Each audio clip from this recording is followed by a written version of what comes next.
श्री स्वामी समर्थ. तुम्हा सर्वांचे आपल्या यूट्यूब चॅनलवरती मी अगदी मनापासून स्वागत करते. तुमच्या मनातील सर्व चांगल्या इच्छा स्वामी महाराज पूर्ण करोत हीच स्वामींच्या चरणी प्रार्थना करते आणि आजच्या व्हिडिओला सुरुवात करते.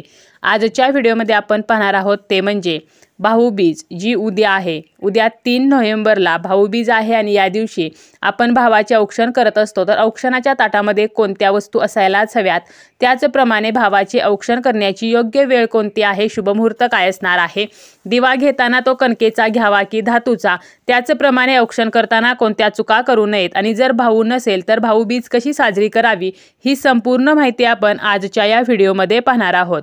भाऊबीजेच्या दिवशी सर्व बहिणी आपल्या भावाच्या दीर्घायुष्यासाठी कामना करतात.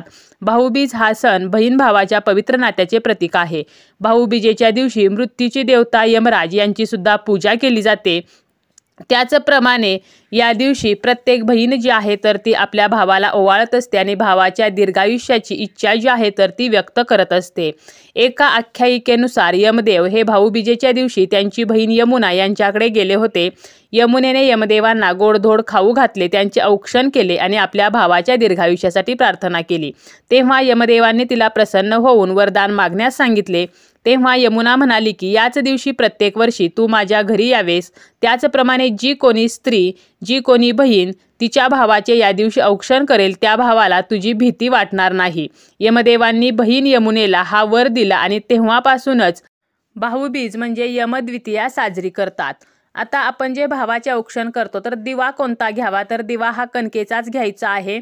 एक दिवा घ्यायचा आहे किंवा तुमची जर पद्धत असेल की 2 दिव्यांनी ओवाळण्याची तर तुम्ही 2 दिवे सुद्धा घेऊ शकता. आपली जशी पद्धत आहे त्याप्रमाणे 1 किंवा 2 दिवे आपल्याला कणकेचे बनवायचे आहेत. कणिक घट्ट मळायची आहे. यामध्ये मीठ जे आहे तर ते अजिबात घालायचं नाही. त्याचप्रमाणे आपल्याला त्यासोबत 2 मुटके सुद्धा बनवायचे आहेत. आता औक्षणाचं ताट जे आहे तर ते कसं तयार करायचं आहे, यासाठी कोणकोणतं साहित्य लागणार आहे, तर हळदी कुंकू लागणार आहे. हळद जी आहे तर ती नकारात्मकता नष्ट करण्याचं काम करत असते. आपण जेव्हा पुरुषाचं औक्षण करतो तेव्हा हळदीचा वापर करत नाही, तरीसुद्धा ताटामध्ये मात्र कुंकवासोबत हळद सुद्धा घ्यायची आहे. त्याचप्रमाणे कुंकू हे आदिशक्ती ऊर्जेचे प्रतीक मानले जाते. कुंकवामध्ये एक सकारात्मक ऊर्जा असते आणि आपण जेव्हा कुंकवाचा टिळक करतो तर त्यावेळेला आपल्या भावाच्या आयुष्यामध्ये सुख समृद्धी येत असते आणि म्हणून कुंकू घ्यायचं आहे. त्याचप्रमाणे अक्षता घ्यायच्या आहेत. या तुटलेल्या फुटलेल्या नसाव्यात तर त्या अखंड असाव्यात. अक्षतांना सुद्धा शुभकार्यामध्ये अतिशय महत्त्व आहे. आपल्या भावाला दीर्घायुष्य मिळावे म्हणून ह्या अक्षता आहेत ज्या आपण औक्षणाच्या ताटामध्ये घ्यायच्या आहेत. त्याचप्रमाणे यांना संपन्नतेचं प्रतीक सुद्धा मानलं जातं. त्यानंतर आहे ते म्हणजे सोने, नाणे आणि सुपारी. आपल्या भावाचे आयुष्य सुपारीप्रमाणे टणक व्हावे, अविनाशी व्हावे आणि सोन्याप्रमाणे ते चमकावे आणि म्हणूनच या ज्या गोष्टी आहेत तर त्यासुद्धा औक्षणाच्या ताटामध्ये असायलाच हव्यात. त्याचप्रमाणे आपल्याला दिवा घ्यायचा आहे. अगोदर सांगितल्याप्रमाणे कणकेचा दिवा घ्यायचा आहे. दिवा जेव्हा आपण प्रज्वलित करतो तर तेव्हा त्या दिव्याभोवती एक अलौकिक शक्ती निर्माण होत असते, एक वलय तयार होत असते. त्याचप्रमाणे दिव्यामध्ये अग्निदेवतेचा वास असतो. आपल्या भावाचे सर्व कष्ट दूर करण्यासाठी आपल्याला हा दिवा जो आहे तर तो औक्षणाच्या ताटामध्ये घ्यायचा असतो. यानंतर आहे ती म्हणजे मिठाई, कारण मिठाईशिवाय कोणतंही औक्षण जे आहे तर ते अपूर्ण आहे. त्यामुळे मिठाई, कोणताही गोडाचा पदार्थ आपल्याला घ्यायचा आहे. त्याचप्रमाणे एक श्रीफळ जे आहे तर ते सुद्धा घ्यायचं आहे आणि ते जे श्रीफळ आहे म्हणजे नारळ, तर त्याला आपल्याला रक्षासूत्राचा धागा जो आहे 5 वेळे गुंडाळून घ्यायचा आहे. तर असे सर्व साहित्य जे आहे तर ते आपल्याला या औक्षणाच्या ताटामध्ये घ्यायचे आहे. आता हे जे साहित्य आहे तर कोणत्या ठिकाणी कोणतं साहित्य मांडायचं आहे तर हे आपण पाहूया. तर काय करायचं आहे, तुम्हाला एक तांब्याचं ताट घ्यायचं आहे. तांब्याचं ताट नसेल तर स्टीलचं किंवा पितळेचं घ्या, परंतु चुकूनही प्लास्टिकची प्लेट आपल्याला घ्यायची नाही.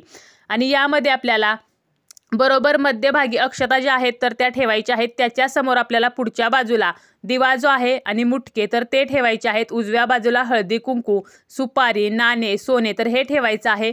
पाठीमागच्या बाजूला आपल्याला आपण जो नारळ रक्षासूत्राचा धागा गुंडाळून घेतलेला आहे तर तो ठेवायचा आहे आणि डावीकडच्या बाजूला आपल्याला मिठाई जी आहे तर ती ठेवायची आहे.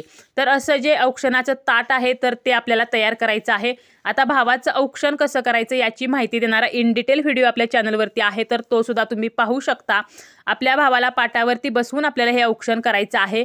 कोणत्या चुका करायच्या नाहीत, तर सोप्यावरती बसवून किंवा खुर्चीवरती बसवून आपल्याला हे औक्षण करायचं नाही। त्याचप्रमाणे औक्षण करताना आपल्या भावाचं तोंड किंवा आपलं तोंड हे दक्षिण दिशेला येणार नाही, तर याची काळजी सुद्धा घ्यायची आहे। म्हणजे दक्षिण दिशेला तोंड करून हे औक्षण करायचं नाही। त्याचप्रमाणे औक्षण करताना भावाच्या डोक्यावरती टोपी जी आहे तर ती असायलाच हवी।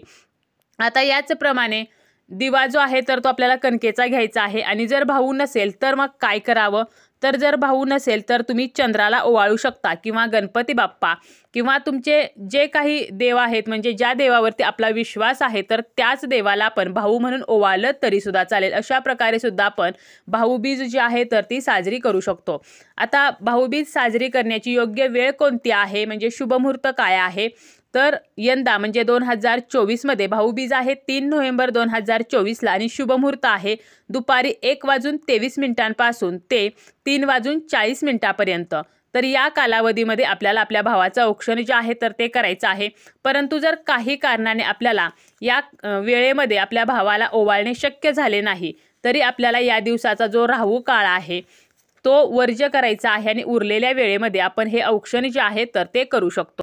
भाऊबीजेच्या दिवसाचा राहू काळ जो आहे तर तो आहे सायंकाळी 4:35 पासून ते 6 वाजेपर्यंत असणार आहे। त्याचप्रमाणे यमगंडम काळ जो आहे तर तो दुपारी 12:22 पासून ते 1:46 पर्यंत असणार आहे। आणि गुलिक काळ जो अशुभ मानला जातो तर तो दुपारी 3:11 पासून ते 4:35 पर्यंत असणार आहे। ज्या कोणाला अत्यंत शुभ मुहूर्तावरती औक्षण करायचं आहे, म्हणजे बघा भाऊबीजेचा शुभ मुहूर्त जरी दुपारी 1:23 पासून ते 3:40 पर्यंत असला तरी सुद्धा शुभ मुहूर्ताच्या सुरुवातीला आणि शेवटी सुरुवातीला जो आहे तर तो यमगंडम काळ जो आहे तर तो थोडासा असणार आहे आणि शुभ मुहूर्ताच्या शेवटी थोडासा गुलिक काळ जो आहे तर तो असणार आहे। त्यामुळे अत्यंत जर शुभ मुहूर्त हवा असेल तर भाऊबीजेचे आपण जे भावाचे औक्षण करणार आहे तर त्यासाठीचा शुभ मुहूर्त असणार आहे दुपारी 1:47 पासून ते 3:10 पर्यंत। यामध्ये कोणताही अशुभ काळ येणार नाही।